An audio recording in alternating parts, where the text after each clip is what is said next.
Good afternoon, everybody, and welcome to the latest installment of Power Huddle, Inside the Mind of ESG Gurus. I am Heidi Friedman, a partner and co-chair of Thompson Hine's ESG Collaborative. During this monthly series, I chat one-on-one with innovative ESG execs. These unscripted discussions will examine how these company execs from various industries are actively paving the way as ESG trendsetters and championing pragmatic ESG strategies to align with business values while building a sustainability framework to advance their company's ESG goals and practices. I am super excited about today's episode because joining me is Marna McDermott. Marna is Director of Sustainability at Exelon, one of the nation's largest utility companies, serving more than 10 million customers. Marna leads their sustainability strategy, advancing its mission to power a cleaner and brighter future for the communities in which they serve. I'm getting all tangled up today. I'm really excited because this is a new sector for us. And with a background spanning environmental, energy, and natural resource policy, Marna has held key roles in the federal government and the nonprofit sector. She was a founding leader of the Conservation Litigation Project and previously served as Deputy GC for the White House Council on Environmental Quality. Can you even believe that? Like, how cool is that? At the U.S. EPA, she took on several senior positions, including Chief of Staff to the General Counsel. Join us, please, as we talk with Marna about leading sustainability efforts in a highly regulated industry, how her government experience informs her strategy, and the importance of resilience in navigating today's very much changing ESG landscape. Welcome, Marna. Thank you for joining us. Thank you for having me, Heidi. Your background is just blow me away incredible. So before we begin, a few housekeeping little tidbits. Today's program is being recorded. It's going to be available to view in our library of recording on Thompson Hine's YouTube channel. This presentation is intended for general information of individuals and organization on matters of general interest. The thoughts and opinions being expressed today are those of individual panel members and do not necessarily reflect the opinions of the panel members' clients, employers, affiliates, or Thompson Hine. The content should not be taken as advice, as the views expressed are for informational purposes only. If you have any comments and questions, though, like usual, please put them in the chat. Put your chat to Heidi Friedman, and I will do my very, very best to get to the questions before the end of our short time together. I also want to give a shout out and a big thank you to Tanya Nesbitt, who introduced me to Marna. So Marna, welcome. Tell us a little bit about your ESG journey because you have done so many interesting things. Sure. So I began with the legal career in mind, right? I went to law school to be an environmental lawyer. And I was one of those people who went to law school for a reason. That was what I wanted to do with my career. And spent a long time doing that. Started as a staff attorney at the Environmental Protection Agency and had a number of federal jobs. When I came into Exelon many years later, I still was practicing law. That was sort of how I entered the company into the legal department about 5 years ago and worked mostly on Clean Air Act cases for a period of time. And then the company had a corporate separation. There was a bit of a reorg. And I chose to stay with the utility half of the company, which is now Exelon, which owns basically 6 different utility companies and 4 different operating companies. So we deliver electricity and a small amount of gas too. And that is essentially our only business model. We no longer own power generation. So in that split, I took this job as the Director of Sustainability. I've had this for about 3 years. It was a big learning curve for me. I was the lawyer for this function before I took the job. But it's been a lot of fun. I find that it's very satisfying work to kind of be in this industry thinking about sustainability right now at this time. Yeah, I mean, that is really a challenge for a lot of people right now. We are in very interesting times, and you still are, for many reasons, doing the good work. Tell me a little bit about how you and your company are approaching what we're facing now, in the United States with regard to ESG. Right. Well, there's certainly been a landscape change, a tone change, perhaps you'd say. I think in many ways, I'm lucky to work at a utility company at this time because the sort of ESG category of work that we think of broadly is really so close to what our business model insists we do anyway, right? So a utility by its nature serves its communities. We are a regulated entity. We are right at the center of, the climate change, clean energy transition, whether we want to be or not.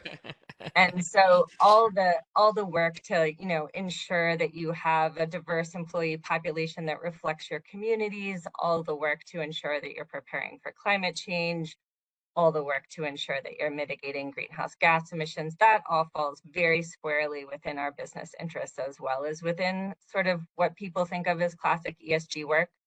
And so, it continues. Right. And I think one of the most interesting things for anyone in the utility sector right now is what's going on with climate change and these incredible climate events that we have been seeing all over the world. And I think you guys have, done some very helpful, interesting things in that area. Do you want to talk and share a little bit about your strategy there? Sure. I mean, I think of climate work really as falling into kind of two sides of the house. So we have a lot of mitigation work, but I think you're asking really about the resilience work right now, or the Exactly. adaptation work. So a climate person would call it adaptation. At a utility, we usually call it resilience, right? Okay. Because what we're thinking about is how is this changing climate going to impact the operating conditions for our infrastructure, for the services we provide to our communities.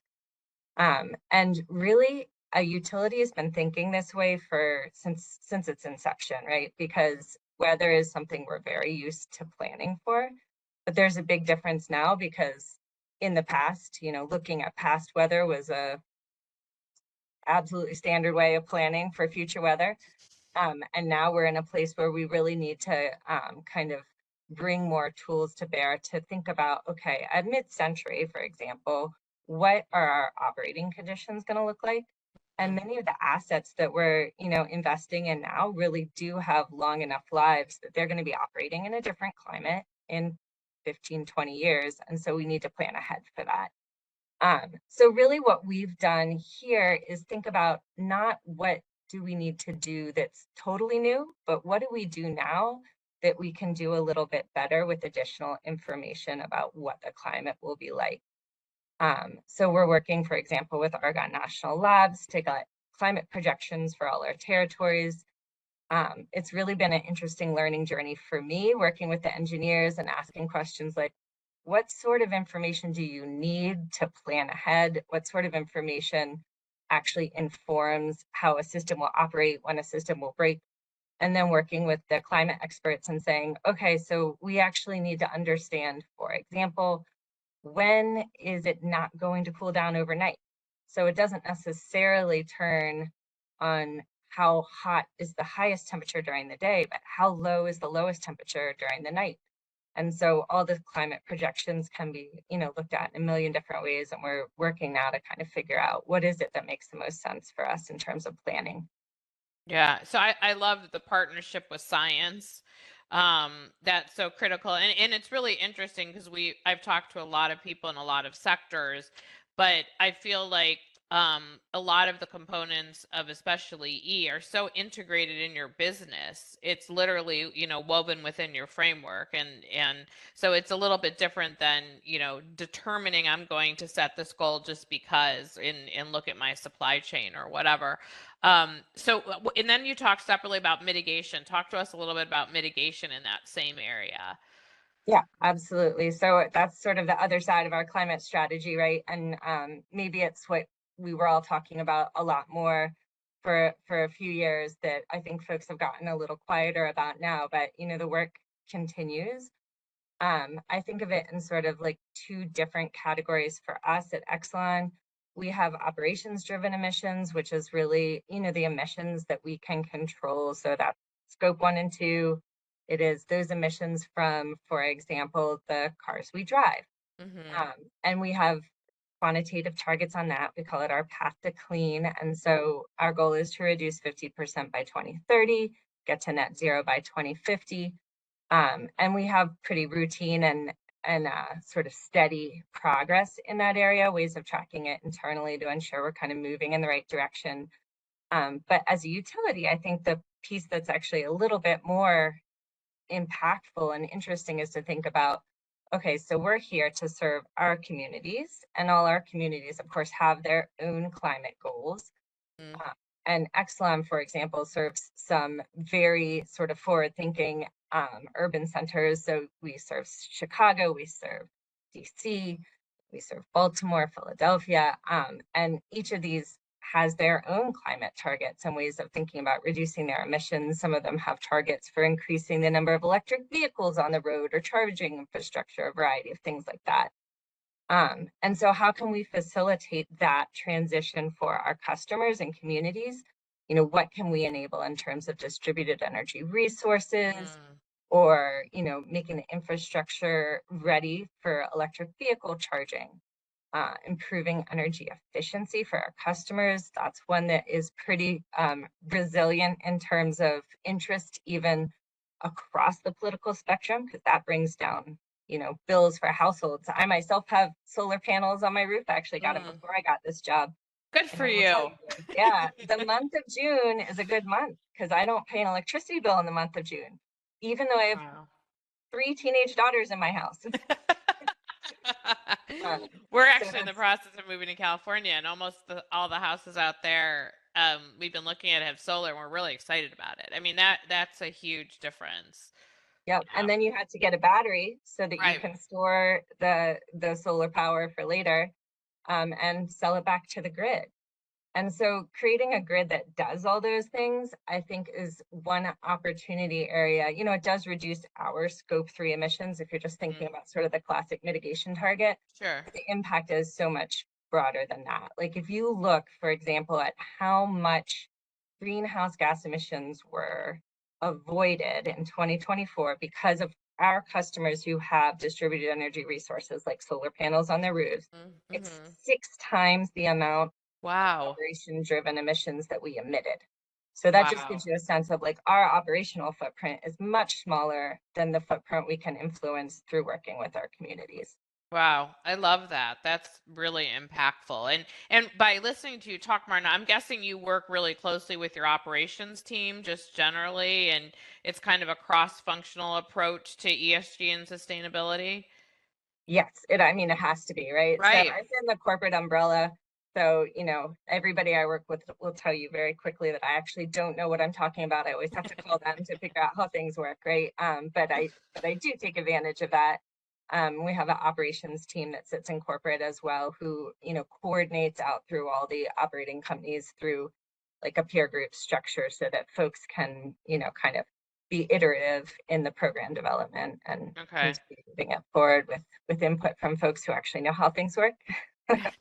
I love that. That's such an important thing just to always, you know, emphasize on that the most impactful programs really are this cross-functional effort. And you guys are clearly, just listening to you talk, doing it, you know, exceptionally.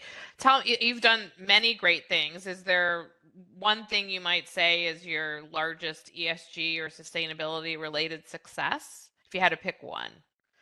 Sure, I will. So I'll share, this is sort of since this is an ESG call, and I assume we're talking to folks who like have this appreciation for internal administrative victory. Last year, I do, if no one else doesn't, so yes. Last year, Exelon made available to its entire 20,000 person workforce, every single employee, a climate change training. So, you know, we all take training every year, for example, on sexual harassment. We all take training every year on ethics. Now we all take training every 3 years on what is climate change and what are we doing about it. And so that was a big sort of accomplishment, I think, for my team and for Exelon as a company, because it really helps to have all the folks who do all the work that matters all across the company kind of be on the same page as to how does this fit together in terms of a climate change lens. Because like I said, a utility is really at the center of climate change. Right, and giving them the power to do things in their own homes, in their own lives to make a change, probably, I'm guessing. So that's congratulations, that's exceptional. And what would you say is your biggest challenge right now? Biggest challenge. Well, I think the thing that I'm thinking about a lot, and I suspect this will resonate with folks, is how do you communicate about actions that you know to be very valuable for the business, to have lots of good sort of support in terms of our customers want this, this makes us a stronger company, this helps with employee retention.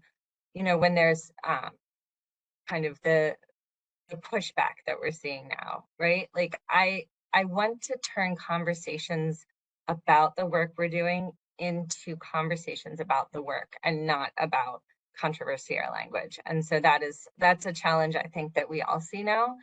And I do see a lot of opportunity in that area, right? Because if you go back to the why, like why are we doing this work in the first instance? There's an answer to that for everything that we do.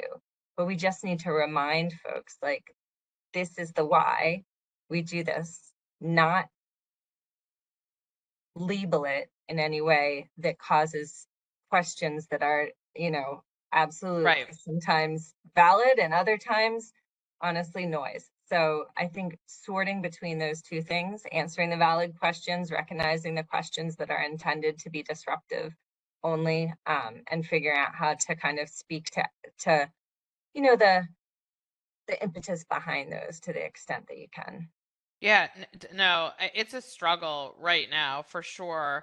And I think one of the biggest challenges is people might be rebranding because of that, but the substance hopefully is surviving. And one of the things I think you and I talked about briefly when we first met is just how this relates to the DE&I space as well and the pushback. And I think you had some thoughts on that, and you guys are tackling that pretty well. If you can share with our listeners what your approach to that that's probably the number one call I get right now is on advice around how do we do what we want to be doing and do what our, like you said, stakeholders, which is what should be driving everyone's decision around this, updated materiality, double materiality assessments, want us to be doing. Yeah, I guess I would bring that back to the question of why do you have these programs in the first place, right? So, I mean, for Exelon in particular, we operate in communities that are very diverse and often, very sort of politically involved. There's a lot of interest. So that I think that brings a little bit of a lens to it. But when you get down to the operations of the company, we need to have a very specialized workforce. We're looking for people who want to join the utility industry and make a career here, right? And we have to draw those employees from our communities, right? We want our employees to look like our communities. That helps with retention. That helps folks feel like they belong. That helps folks stay and create a career here. And all companies want that, right? They want their employees to collaborate, they want their employees to innovate. Teamwork is important. And the programs that we have in place to support that are incredibly important to each employee's success that way. And so I don't think we are looking to change that. I do think, you're correct that this is something we've, had to kind of talk about and ask, well, are there things that, we need to examine and make sure that we're doing in a way that is consistent with, all our stakeholders' expectations. And that's the way we have to evolve, consider everything and bring a legal lens to it, bring a values lens to it, bring our shareholder lens to it, and make sure that we're continuing to make the choices that that are best for the company and for the communities we serve.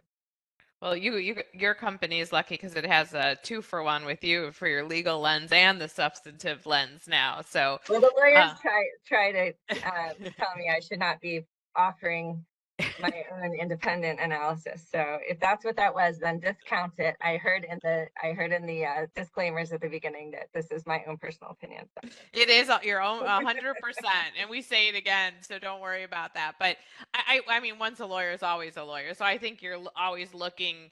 Part of what we talk about in this space is companies that do ESG well, and kind of looping back to where we started on some level, tend to be able to mitigate risk better than other companies because they're forward looking, like what you guys are doing to plan for the future. So it's just good business, and you guys are clearly, a fan of that, and I like the way that you're tackling that. And one of the other things out there right now is the number of greenwashing claims is certainly increasing, and there's been a lot of litigation around utilities and things like that. What advice would you give others who are trying to avoid either getting sued or trying to defend a greenwashing claim right now?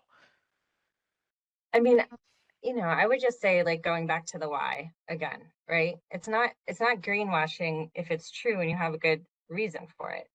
And data to Um, back it up, right? I mean, to sort of draw the example I was starting down the path before, you know, there's a lot of different kinds of risk, and many of our programs are designed to address, for example, the risk of not having like an adequately prepared and committed workforce to do the work we need to do in the future, right? So, for example, we have programs in workforce development that, reach communities all the way from like high school students interested in STEM to try and like get them on a STEM career path, to like mid-career folks looking for a change, to folks who are trying to get into like a family sustaining career. Maybe they haven't had the training they need to do that.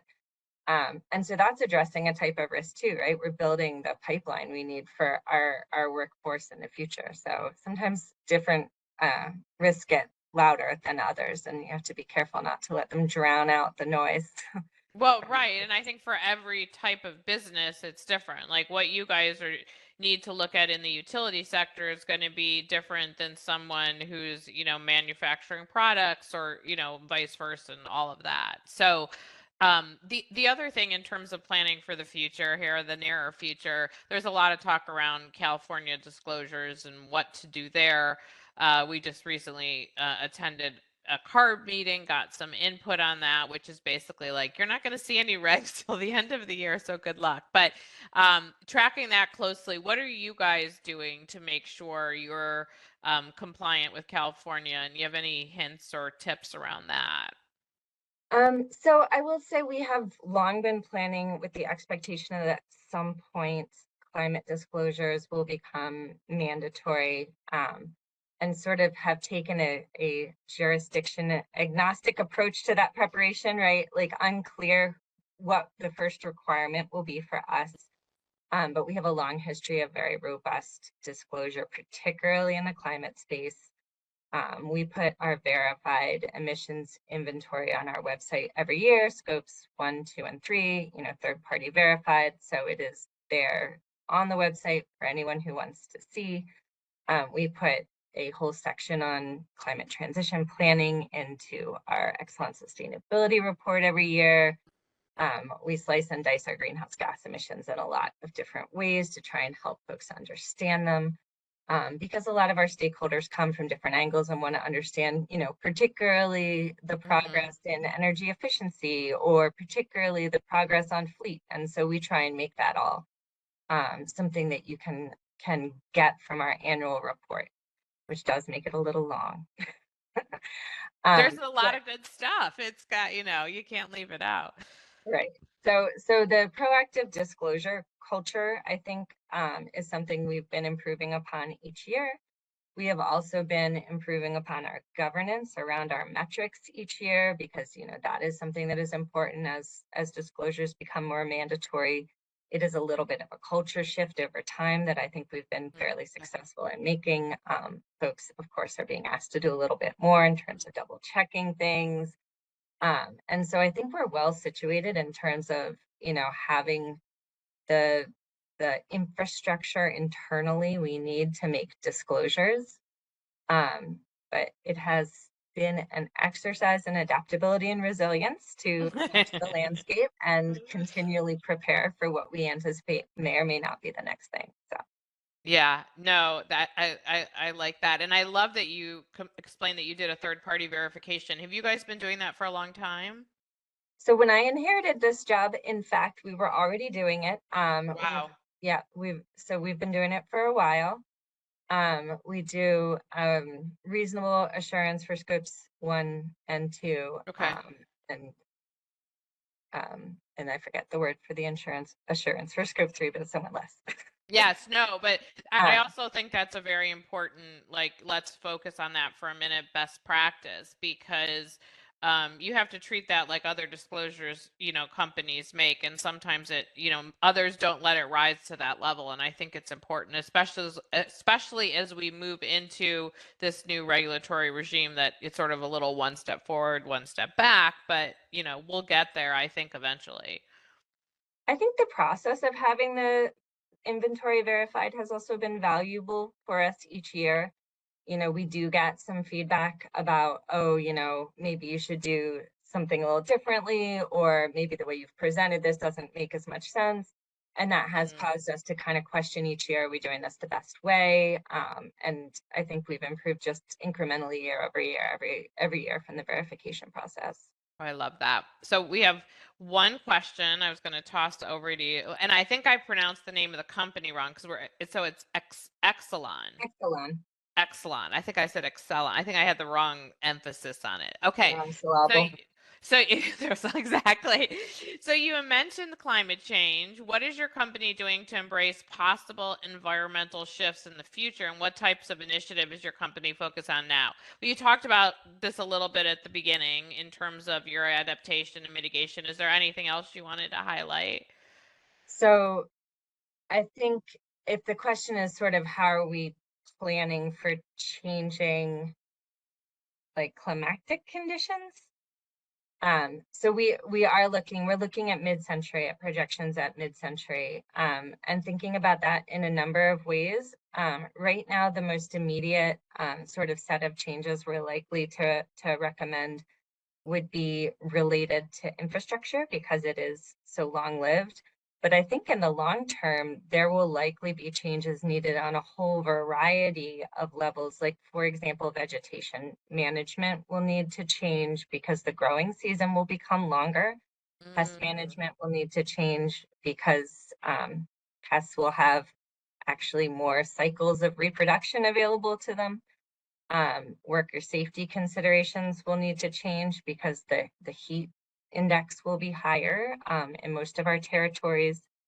The kinds of poles we buy may need to change where the soil moisture is higher year round. So the number of different ways in which sort of the various parameters will change the way we build and plan and operate and run day to day is sort of infinite. And I learn a new one like yeah. nearly every week. Infinite. When you're talking getting to the level of bugs, we're definitely getting infinite. So that's The bugs riveting. matter because The they bugs matter. yeah. Yes. I love that. Okay, so I have the most important question, Marna. So you have this incredible career. Apparently you have three teenage daughters who I'm sure keep you very busy. But what do you enjoy doing in your free time when you have any? Free time. Well, my free time is often defined by what my kids want to do, right? So I do spend a lot of time doing their activities. Like I aspire to have free time to, jog and go to a yoga class on occasion. But I spend a lot of time cheering on volleyball games, dance performances, jazz bands and that sort of thing. So that's fun. Well, been there, done that, and I will tell you that it goes so much more quickly than you'll ever imagine. And then they're My baby's graduating from college this week, so Oh my goodness, congratulations. That's thank super you. exciting. So enjoy it while you're in it. So thank you so much. This has been really interesting to me. I especially enjoyed hearing a little bit about your partnership with the scientific community and how you guys are really planning looking at 2050, which is like mind blowing on some level. Remember, everybody, this webinar was recorded and will be available to view in our library of recording on Thompson Hine's YouTube channel. We encourage you to visit our YouTube page and subscribe to stay up to date on all of our content. We want to thank you for attending today's program, and of course, a very deep and special thank you to Marna for sharing your incredible insights. Hope all of you enjoy the rest of the week and stay well. Thanks, Marna. Thanks.